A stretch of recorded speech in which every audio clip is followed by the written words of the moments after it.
Hello students, आज हम कंपनियों द्वारा दिए जाने वाले लाभांश डिविडेंड के बारे में विस्तार से चर्चा करेंगे। उनके संबंध में जो भी सेक्रेटेरियल प्रैक्टिस है, जो सचिवीय पद्धति अपनाई जाती है, जो प्रोसीजर अपनाया जाता है, उसके बारे में कुछ स्टेप्स की चर्चा करेंगे जो कि उठाए जाने आवश्यक होते हैं।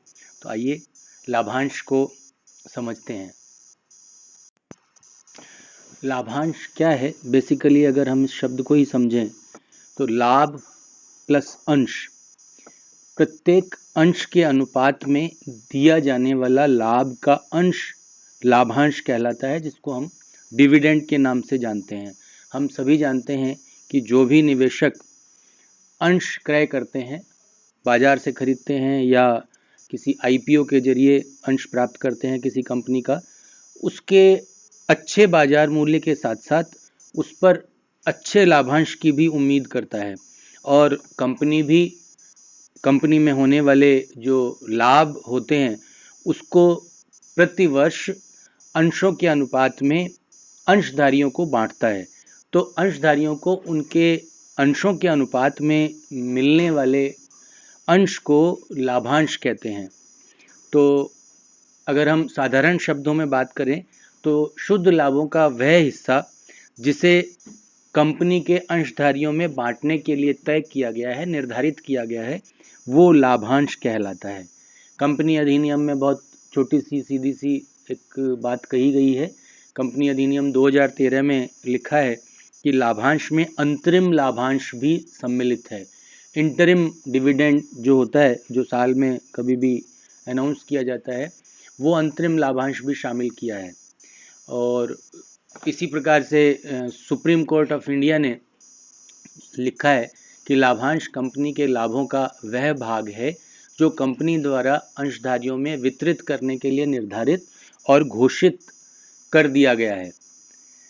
SM शाह लिखते हैं कि लाभांश किसी व्यावसायिक कंपनी के लाभ हैं जो सदस्यों को उनके अंशों के अनुपात में बांटे जाते हैं। तो इससे स्पष्ट हो जाता है कि लाभांश की बहुत सीधी और सरल सिंपल सी परिभाषा है। कंपनी के कुल लाभों का एक वो हिस्सा या वो भाग जिसे कंपनी की साधारण सभा के द्वारा संचालक मंडल के रिकमेंडेशन पर कंपनी के शेयर होल्डर्स में वितरित करने के लिए निर्धारित कर दिया गया है, वह लाभांश है।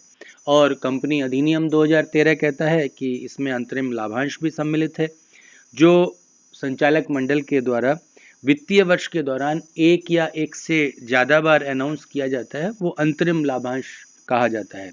तो इस प्रकार से स्पष्ट हो जाता है कि कोई भी कंपनी अपने साधारण सभा में लाभांश की घोषणा तभी कर सकती है जब संचालक मंडल उस घोषणा की रिकमेंडेशन करे, अनुशंसा करे। साधारण सभा संचालकों की अनुशंसा की सीमा तक ही लाभांश की घोषणा कर सकती है, उससे अधिक नहीं कर सकती। लेकिन अगर साधारण सभा चाहे तो वह संचालक मंडल की अनुशंसा से कम लाभांश की घोषणा अवश्य कर सकती है। तो इस प्रकार से ये जो लाभांश की बात है वो स्पष्ट हो जाती है। लाभांश जो है प्रत्येक कंपनी के द्वारा दिया जाता है और कंपनी के अंतर नियमों में स्पष्ट रूप से उसकी व्यवस्था भी होती है, लेकिन कोई आवश्यक नहीं है कि उसके बारे में कोई प्रोविज़न किया जाए। लेकिन लाभांश वितरित तभी किया जा सकता है जब कंपनी के पास लाभ या लाभों का संचय हो, रिजर्व्ड प्रॉफिट्स हों। मींस विभाजन योग्य लाभ अगर हैं, डिवाइजेबल प्रॉफिट्स अगर हैं, तो लाभांश घोषित किया जा सकता है। इसकी वजह यह है कि लाभांश केवल कंपनी के शुद्ध लाभों में से घोषित किया जा सकता है, पूंजी में से कभी भी लाभांश घोषित नहीं किया जा सकता। तो अगर रिजर्व प्रॉफिट्स हैं तो उनमें से लाभांश घोषित किया जा सकता है। अब हम बात करें लाभांश संबंधी कुछ वैधानिक प्रावधानों की, स्टैट्यूटरी प्रोविजंस की। तो सबसे पहली बात आती है लाभांश हेतु कोष या साधन, फंड्स और सोर्सेज। कोई भी कंपनी किसी वित्तीय वर्ष में अपने लाभांश की घोषणा कर सकती है। उन कोषों में से कर सकती है जिनमें कुछ साधन हैं, जैसे कि उस वर्ष की अथवा पूर्ववर्ती वर्ष या वर्षों के अपकर्ष या डेप्रिसिएशन घटाने के पश्चात जो लाभ शेष रहते हैं उसमें से कर सकती है। किसी पूर्ववर्ती वर्ष या वर्षों के डेप्रिसिएशन को घटाने के उपरांत शेष रहे पूर्ववर्ती वर्ष या वर्षों के लाभों की राशि में से अवितरित रहे शेष लाभ की राशि में से डिविडेंड दे सकती है। इन दोनों में से भी दे सकती है, और केंद्रीय सरकार या राज्य सरकार द्वारा दी गई गारंटी के अनुसरण में भी सरकार लाभांश भुगतान हेतु राशि प्रदान कर सकती है। तो इस प्रकार से ये स्पष्ट हो जाता है कि डेप्रिसिएशन की राशि का प्रावधान अनुसूची द्वितीय के प्रावधानों के अनुरूप किया जाता है। दूसरी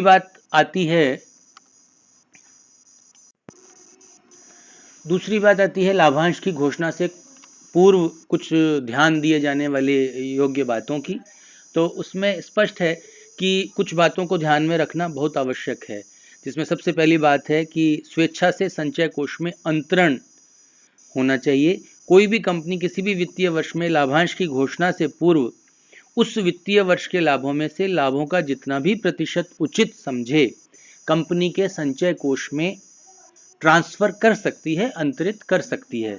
दूसरी बात आती है कि अपर्याप्त लाभों अथवा लाभों के अभाव में लाभांश की घोषणा के संबंध में कभी कभी किसी वित्तीय वर्ष में लाभों की अपर्याप्तता होती है या लाभों का अभाव होता है, तो कंपनी अगर लाभांश की घोषणा का विचार करती है तो वो अपने पूर्ववर्ती वर्षों में अर्जित लाभों में से एकत्र हुई राशि या स्वतंत्र या मुक्त संचय कोषों में से अंतरित की गई राशि में से भी लाभांश का भुगतान कर सकती है। लेकिन ऐसे लाभांश की घोषणा निर्धारित किए गए नियमों की अनुपालना में ही की जा सकती है, और ऐसी घोषणा निर्धारित किए गए नियमों के प्रतिकूल नहीं होगी। तो ये भी इम्पॉर्टेंट बात है। तीसरी बात आती है कि स्वतंत्र संचयों के अतिरिक्त किसी भी संचय में से लाभांश नहीं दिया जा सकता। लाभों की अपर्याप्तता या लाभों के अभाव की स्थिति में स्वतंत्र संचयों के अतिरिक्त किसी भी संचय कोष का उपयोग लाभांश की घोषणा के लिए नहीं किया जाएगा। ये स्पष्ट है। इसको अगर हम और स्पष्ट करें तो केवल स्वतंत्र संचय कोषों का ही लाभ की घोषणा हेतु उपयोग किया जा सकता है। और एक इम्पॉर्टेंट बात आती है कि आगे लाई गई हानियों और डेप्रिसिएशन की राशियों को घटाए बिना लाभांश की घोषणा नहीं की जा सकती। कोई भी कंपनी तब तक लाभांश की घोषणा नहीं करेगी जब तक पूर्ववर्ती हानियों और डेप्रिसिएशन की आगे लाई गई राशि, ऐसी राशि जिसकी पूर्ववर्ती वर्ष या वर्षों में व्यवस्था नहीं की जा सकी थी, उसको चालू वर्ष के लाभों में से घटाया नहीं जाएगा। तो उसके घटाए बिना लाभांश की घोषणा नहीं होती। तो इस प्रकार से ये कुछ बातें ध्यान देने योग्य होती हैं। एक इम्पॉर्टेंट बात आती है अंतरिम लाभांश की, इंटरिम डिविडेंड। इंटरिम डिविडेंड, इसको हमने ऊपर स्पष्ट किया कि वर्ष में जब समय समय पर कुछ अलग अलग समयांतर पर कुछ लाभांश घोषित किए जाते हैं तो उसको हम अंतरिम लाभांश बोलते हैं। कोई भी कंपनी का संचालक मंडल अपने लाभ हानि खाते के आधिक्य में से अंतरिम लाभांश की घोषणा कर सकता है, या जिस वित्तीय वर्ष में लाभांश की घोषणा का विचार किया गया है उस वित्तीय वर्ष के लाभों में से भी अंतरिम लाभांश की घोषणा कर सकता है। लेकिन कभी कभी किसी कंपनी को अंतरिम लाभांश घोषित करने की तिथि से तत्काल पूर्व समाप्त तिहाई तक चालू वित्तीय वर्ष में हानि होती है, तो ऐसी स्थिति में तत्काल पूर्ववर्ती 3 वित्तीय वर्षों में घोषित लाभांश की दर की औसत दर से अधिक दर से उस वित्तीय वर्ष में अंतरिम लाभांश की घोषणा नहीं की जा सकेगी। तो ये अंतरिम लाभांश के संबंध में भी ध्यान रखना आवश्यक है। अब बात आती है लाभांश की घोषणा की, डिक्लेरेशन ऑफ डिविडेंड की। तो उसके संबंध में भी कुछ प्रावधान तय किए हुए हैं। वार्षिक साधारण सभा में लाभांश की घोषणा। लाभांश की घोषणा सामान्यतः कंपनी की एजीएम में की जाती है, साधारण सभा में की जाती है। लेकिन कंपनी किसी कारण से साधारण सभा में लाभांश की घोषणा नहीं करे तो बाद की किसी भी साधारण सभा में भी लाभांश की घोषणा कर सकती है। तो ये एक सबसे इम्पॉर्टेंट चीज़ है कि एजीएम में लाभांश की घोषणा की जाती है। दूसरी बात आती है संचालक मंडल की अनुशंसा पर ही लाभांश की घोषणा की जा सकती है। कंपनी की वार्षिक साधारण सभा में लाभांश की घोषणा संचालक मंडल की रिकमेंडेशन पर ही की जाती है। यदि संचालक मंडल लाभांश की घोषणा नहीं करता या लाभांश घोषणा की अनुशंसा नहीं करता तो कंपनी की साधारण सभा लाभांश की घोषणा नहीं कर सकती। इसके अलावा अगर लाभांश की जो दर संचालक मंडल के घोषणा के अनुरूप घोषित की गई है तो साधारण सभा चाहे तो उसकी दर में कमी कर सकती है, लेकिन उससे ज़्यादा नहीं कर सकती, उसकी वृद्धि नहीं कर सकती। तो ये भी स्पष्ट है। अंतरिम लाभांश की घोषणा की जो बात आती है, तो अगर संचालक मंडल चाहे तो किसी भी वित्तीय वर्ष के लिए एक या अधिक बार इंटरिम डिविडेंड घोषित कर सकता है। चूंकि लाभांश की परिभाषा में अंतरिम लाभांश भी शामिल है, तो अंतरिम लाभांश की घोषणा के बाद उसके वितरण पर भी वे सभी प्रावधान लागू होते हैं जो लाभांश के वितरण पर होते हैं। तो लाभांश की घोषणा की बात है। इसके अलावा जो धारा 73 में ये भी मेंशन किया गया है कि प्रत्येक कंपनी को कंपनी अधिनियम के कंपनियों द्वारा जमाओं के स्वीकरण acceptance of deposits by companies के अनुरूप ही जमाएं स्वीकार करनी होती हैं। और धारा 74 में वर्णित किया गया है कि कंपनी अधिनियम 2013 के लागू होने से पूर्व स्वीकृत जमाओं को इस अधिनियम के लागू होने के 1 वर्ष के भीतर या उनके देय होने के 1 वर्ष के भीतर जो भी पहले हो लौटा देना चाहिए। तो ये लाभांश की घोषणा के संबंध में कुछ प्रावधानों की बात है। फिर बात आती है लाभांश भुगतान की रीति की, मैनर ऑफ डिविडेंड पेमेंट। लाभांश की भुगतान की रीति भी कुछ निर्धारित है। इसमें सबसे पहली बात आती है लाभांश की राशि पृथक बैंक में जमा कराना। लाभांश की घोषणा की बाद कंपनी को घोषित लाभांश की राशि, जिसमें अंतरिम लाभांश भी शामिल होता है, किसी शेड्यूल्ड बैंक, अनुसूचित बैंक के पृथक खाते में जमा करानी होती है और ये राशि लाभांश घोषणा के 5 दिनों के भीतर जमा करा देनी आवश्यक है। दूसरी बात आती है लाभांश के भुगतान की। कंपनी लाभांश का भुगतान रजिस्टर्ड शेयर होल्डर को या उसके आदेशानुसार किसी भी व्यक्ति को उसके बैंक में कर सकती है। धारा 123(5) कहती है कि किसी भी शेयर होल्डर्स को उसके आदेशानुसार किसी अन्य व्यक्ति को बैंक के माध्यम से डिविडेंड का भुगतान किया जा सकता है। तीसरी बात आती है कि लाभांश का नगद में भुगतान। लाभांश का भुगतान नगद में किया जाना चाहिए। नगद में लाभांश का भुगतान चेक या डिविडेंड वारंट के माध्यम से किया जा सकता है या किसी भी इलेक्ट्रॉनिक माध्यम से भी आजकल हो सकता है, लेकिन यह प्रावधान कंपनी के लाभों या संचयों के पूंजीकरण करने पर निषेध नहीं लगाता है। पूंजीकरण, लाभांश के पूंजीकरण को हम बोनस शेयर्स इश्यू करना बोलते हैं। Capitalisation of dividend means issue of bonus shares, जिसमें पूर्ण प्रदत्त बोनस अंशों का निर्गमन हो सकता है। कंपनी के सदस्यों द्वारा धारित अंशों पर अदत्त राशि का भुगतान भी किया जा सकता है। अगर हम इनको दूसरे शब्दों में समझना चाहें तो घोषित लाभांश को बोनस अंशों के रूप में दिया जा सकता है या किसी अंशधारी द्वारा होल्डेड जो शेयर्स हैं, धारित जो अंश हैं, उस पर अदत्त राशि के भुगतान के लिए भी बोनस राशि का समायोजन किया जा सकता है। इंपॉर्टेंट बात यह है कि इसका 30 दिनों में भुगतान हो जाना चाहिए। घोषित लाभांश का भुगतान घोषणा के 30 दिनों के भीतर कर दिया जाना चाहिए। फिर बात आती है कि लाभांश भुगतान नहीं करने पर दंड। कभी कभी कंपनी लाभांश की घोषणा के बाद भी 30 दिनों के भीतर लाभांश का भुगतान नहीं करती है या उसके संबंध में लाभांश अधिपत्रों को प्रेषित नहीं करती, तो ऐसी दशा में कंपनी के प्रत्येक ऐसे संचालक जो जानबूझकर ऐसे दोष का भागीदार है, उसको 2 वर्ष के कारावास की सजा दी जा सकती है। उसे कम से कम 1000 रुपये प्रतिदिन तक का अर्थदंड तब तक दिया जा सकता है जब तक ऐसा दोष जारी रहता है।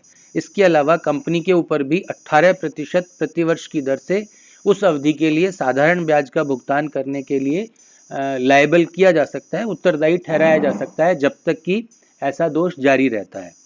लेकिन कुछ दशाओं में ऐसा अपराध किया हुआ नहीं माना जाता है। उसमें कुछ चीज़ें हैं, जैसे कोई कानून लागू हो गया हो, किसी कानून के लागू होने के कारण लाभांश का भुगतान नहीं किया जा सका हो, कोई अंशधारी ने लाभांश के भुगतान के संबंध में कंपनी को कोई निर्देश दे दिए हो और कंपनी द्वारा उसका पालन नहीं किया जा सकता हो, यदि लाभांश प्राप्त करने के अधिकार के संबंध में कोई विवाद चल रहा हो, डिस्प्यूट हो, यदि कंपनी ने लाभांश की राशि को अंशधारी द्वारा देय किसी राशि के लिए वैध रूप से समायोजित कर लिया हो, तब भी अपराध नहीं माना जाएगा।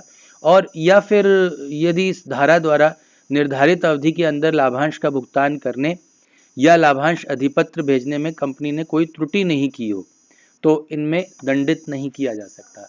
तो लाभांश भुगतान की रीति की बात हुई। लाभांश घोषणा और भुगतान से संबंधित कुछ और प्रावधान भी होते हैं जो इम्पोर्टेंट हैं। जैसे सबसे पहली बात है, पूंजी में से लाभांश नहीं दिया जा सकता। दूसरा, प्रदत्त पूंजी के अनुपात में ही लाभांश दिया जा सकता है। कोई भी लाभांश की घोषणा और उसका भुगतान हो, प्रत्येक अंश पर प्रदत्त राशि के अनुपात में ही किया जा सकता है। तीसरी बात आती है कि अंशों का अंतरण लंबित होने पर लाभांश का अधिकार, कभी कभी कंपनी को अंशों के अंतरण का जो ट्रांसफर डीड आदि प्राप्त तो हो जाता है, लेकिन उसका अंतरण शेष रहता है, पेंडिंग रहता है। तो ऐसी स्थिति में कंपनी को कुछ कदम उठाने होते हैं, कुछ स्टेप्स फॉलो करने होते हैं, जिसमें पंजीकृत अंशधारी ने लिखित में कंपनी को यह नहीं कहा हो कि अंशों पर देय लाभांश का भुगतान अंशों के जो ट्रांसफरी है, अंतरिती है, उसको कर दिया जाए, तो कंपनी उन अंशों पर देय लाभांश की राशि को अदत्त खाते में अंतरित करती है, अनपेड डिविडेंड अकाउंट में अंतरित करती है। और ऐसे अंशों से संबंधित किसी भी अधिकार अंश के प्रस्ताव या बोनस अंशों के निर्गमन को कंपनी स्थगित रखती है। और चौथी बात आती है कि घोषित लाभांश पर कंपनी ऋण की बात है कि कंपनी के संचालक मंडल द्वारा अनुशंसित और वार्षिक साधारण सभा एजीएम द्वारा घोषित लाभांश पर कंपनी पर ऋण के समान माना जाता है। इस प्रकार से माना जाएगा जैसा कि कंपनी के ऊपर कोई ऋण हो। तो अंशधारी घोषित लाभांश की वसूली के लिए कंपनी पर वाद भी प्रस्तुत कर सकता है। तो इस प्रकार से ये सारे के सारे प्रावधान बहुत इम्पॉर्टेंट हैं। लाभांश कंपनी के जीवन काल में प्रत्येक वित्तीय वर्ष में एक इम्पॉर्टेंट इवेंट होती है, और उसके संबंध में जो भी प्रावधान है, सचिवीय पद्धति है, उसको फॉलो करना आवश्यक होता है। धन्यवाद दोस्तों। तो ये आज हमने लाभांश के संबंध में एक इम्पॉर्टेंट टॉपिक के बारे में चर्चा की। अगले उसमें हम सचिवीय प्रक्रिया जो होती है उसके बारे में चर्चा करेंगे। थैंक्स।